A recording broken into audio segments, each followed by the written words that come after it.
Silence. Preparations made. A journey beckons.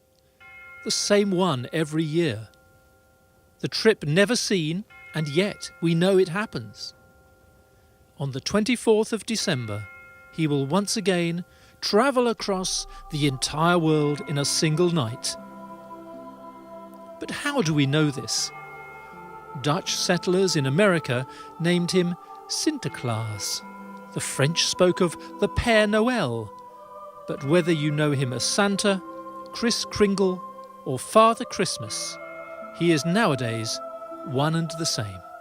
And this is his story.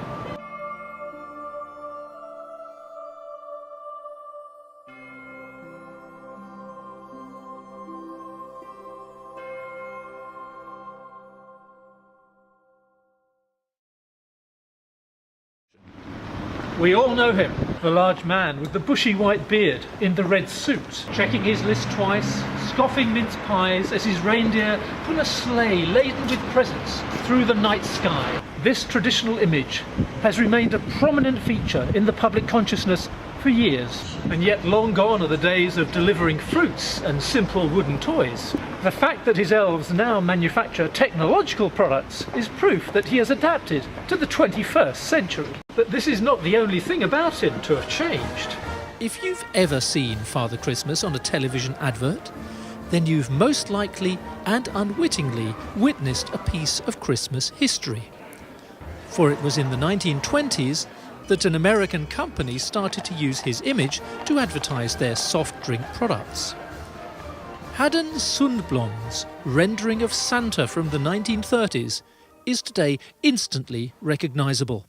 This man, dressed in red and white, had been a popular depiction with artists 2 decades before, an image based initially on a design by Thomas Nast that had gained popularity in the 1880s. While the prominent belly and association with toys have remained, his pipe was eventually exchanged for a cola bottle. The North Pole, as a location, seemed to fit with ideas of a mysterious winter wonderland that the Arctic explorers of the mid-19th century could still not comprehend.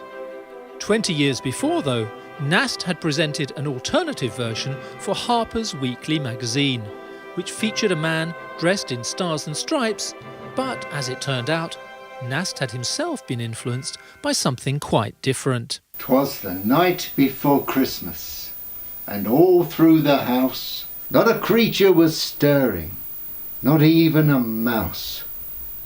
More commonly referred to as The Night Before Christmas, Clement Clarke Moore's poem, A Visit from St. Nicholas, hailed from Canada in the 1820s.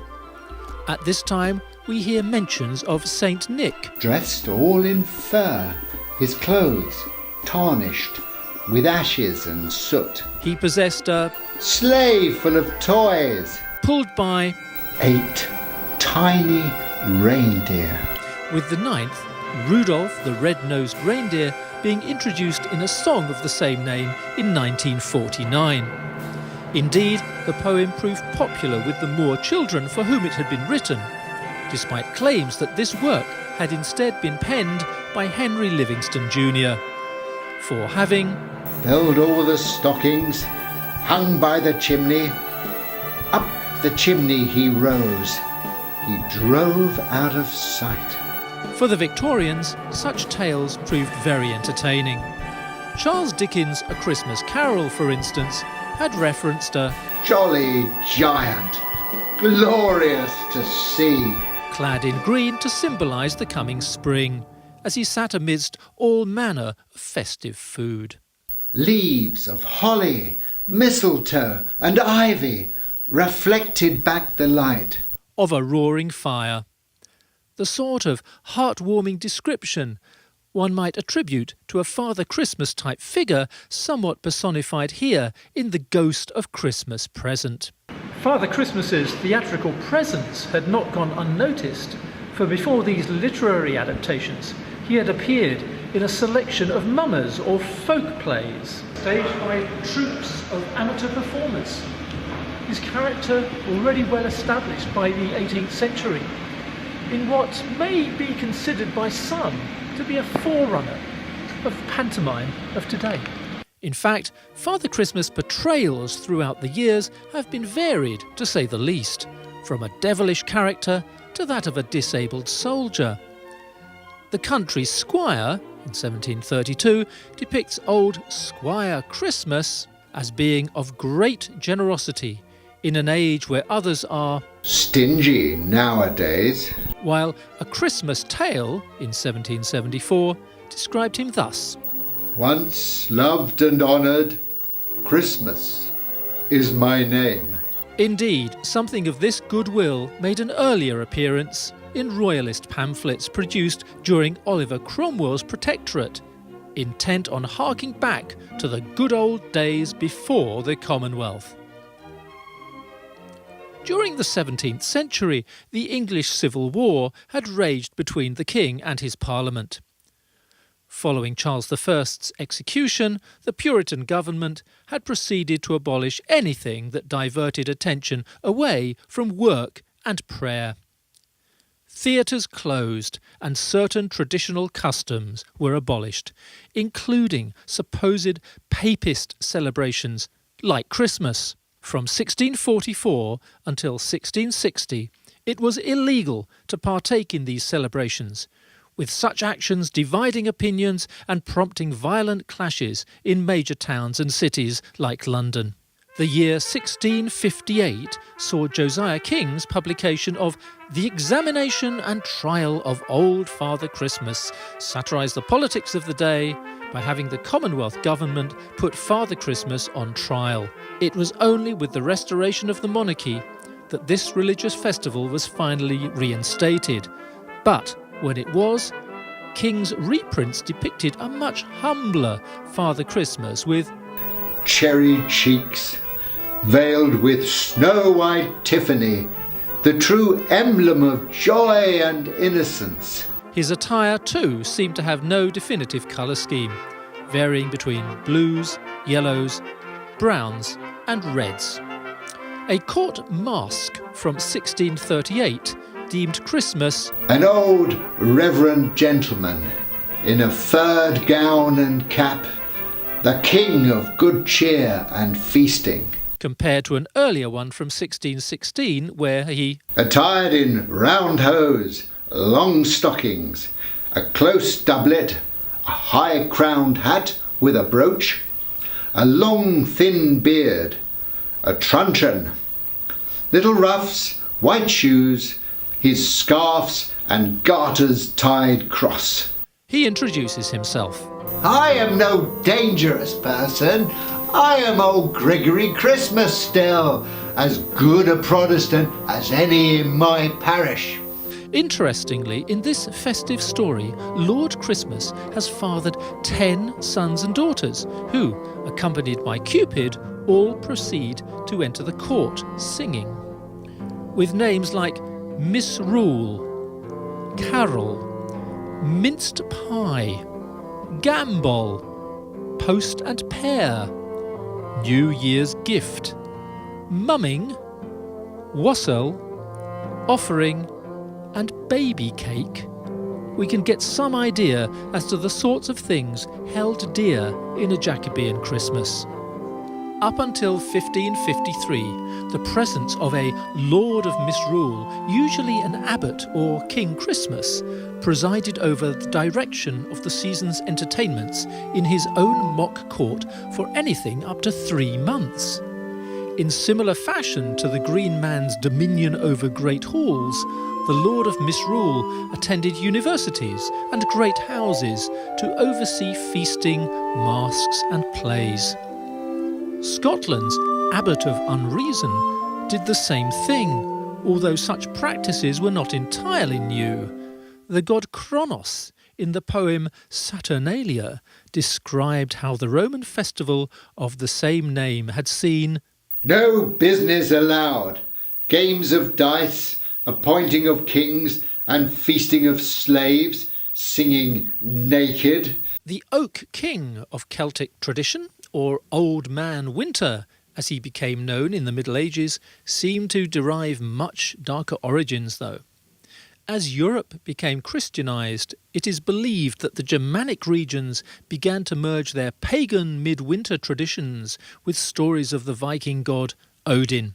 Their winter solstice centred round the wheel of life. Yule was celebrated on the 21st of December, the shortest day and longest night of the year. Fire festivals symbolised the sun's rebirth, with the lighting of bonfires honouring paganism's Norse roots, notably seen in Odin flying through the sky at night on a ghostly wild hunt. Set atop his steed, an 8-legged horse named Sleipnir, he was said to be bringing winter to the world. In addition to rewarding the good, Odin rode alongside a dark helper, a horned demon set with the task of punishing the world's wrongdoers.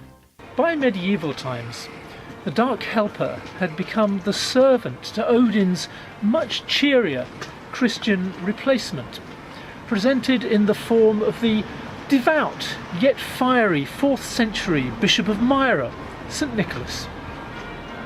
Born in Turkey to a Greek family in the late 3rd century, Nicholas lost both of his parents at a very young age, but would use his substantial inheritance to help others. Following the death of the local bishop, his church council decided to appoint the first person to walk through the church doors as their next bishop. This turned out to be Nicholas. In time, Bishop Nicholas would go on to become patron saint to many groups, including pilgrims, merchants and sailors, as well as to the poor, licentious and of course children. By the time Nicholas had exhausted his wealth down to 3 bags of gold, it would be a chance encounter with a poor family unable to provide dowries for their 3 daughters that would come to immortalise him as Father Christmas. Overhearing these plights, Nicholas decided to intervene by throwing a bag of gold through the open window of the eldest daughter's bedroom. For the second, he repeated the process in the utmost secrecy. By the time he went to assist the youngest, winter had come and all windows were closed to him, forcing Nicholas to scale the chimney to the last gold bag. As the bag slipped into one of the daughter's stockings hanging by the fireplace, the father of the girls made haste to find out the identity of their benefactor. Discovering the young man in red robes, the father thanked Nicholas, to which he responded by asking the man to keep his identity secret. Oh, getting late.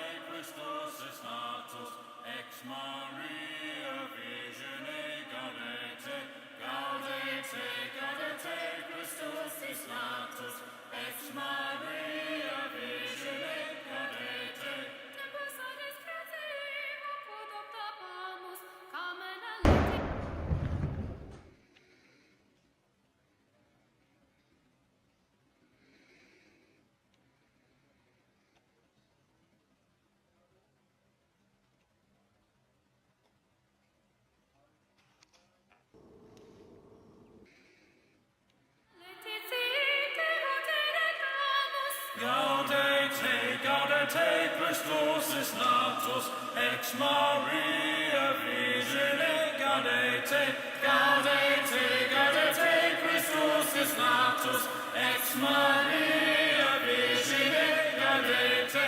Deus humus natus est, natura meranti, mundus renovatus est, et Christo regnanti. Gaudete, gaudete, Christus is natus, ex Maria Virgine, gaudete, gaudete, gaudete, Christus is natus, ex Maria Virgine, gaudete. Deus humus natus est, natura meranti, mundus renovatus est, et Christo regnanti. Gaudete, gaudete, Christus is natus, ex Maria Virgine, gaudete, gaudete, gaudete, Christus is natus, ex Maria Virgine, gaudete. Ex excellis quota, classa potens tuta, undolum sectota, salus in gaudete, Christus is natus, ex Maria Virgine, gaudete, gaudete, gaudete, Christus is natus, ex Maria